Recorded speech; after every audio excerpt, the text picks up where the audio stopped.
သွေးလေးပတ်နာယောဂသမားများအတွက်ရွာမှာများဇီးပူသီးတွေတီးနေပြီဆိုရင်တော့မမုန်းတို့90သားဇီးပူသီး90သားကိုပြုတ်ပါအစိတ်ထုတ်ပါထောင်းပါပြီးရင်ထညက်အမဲတဘူအစစ်ကို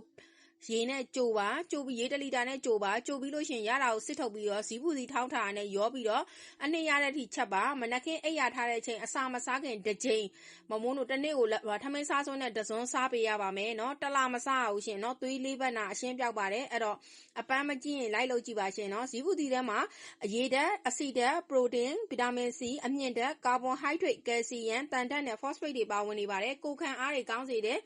အသားရည်ကိုကျန်းမာစေတယ်မျက်လုံးတွေကိုကျန်းမာစေတယ်ဗီတာမင် A ပါဝင်မှုများပါတယ်သွေးတိတ်စေပါတယ်ရှင်အဆုတ်ကိုကျန်းမာစေတယ်ဇီးပူသီးစားပေးတာကအဆုတ်ကိုကျန်းမာစေတယ်အသက်ရှူလမ်းကြောင်းတွေကျန်းမာစေတယ်ချောင်းဆိုးရင်ကျက်တာတွေချွဲကျက်တာတွေကိုလည်းတက်တာစေတယ်အဆုတ်ကိုကျန်းမာနိုင်ပါတယ်ဝင်းမှန်စေပါတယ်ဒါပေမဲ့ဇီးပူသီးကဂျင်းနဲ့တွဲမစားပါဘူးရှင်နော်တွင်း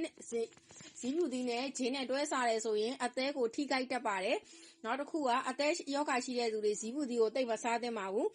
အများကြီးစားရင်စီးပူတာကိုလည်းဖြစ်တတ်ပါတယ်ကိုဝင်ဆောင်မိခင်နဲ့နိုးတိုက်မိခင်တွေလုံးဝမစားရပါဘူးရှင်နော်အဲ့တော့သူကအသက်ရှူလမ်းကြောင်းဆိုင်ရာတွေကျန်းမာစေတာဖြစ်တဲ့အတွက်နှလုံးကိုလည်းအထောက်အကူပြုပါတယ်နှလုံးအသက်ရှူခက်ခဲရတဲ့သူတွေနှလုံးခုန်လုံးအယမ်းမြန်တဲ့သူတွေအတွက်လည်းတင့်တော်ပါတယ်ဒါကြောင့်မလို့သွေးလေးပတ်နာသမားတွေနော်ခေါင်းယောဂလည်းရပါတယ်အဲ့တော့မမုန်းတို့ဇီးပူသီးလေးကအပန်းမကြီးပါဘူးကြိုပြီးတော့ချက်စားပါရှင်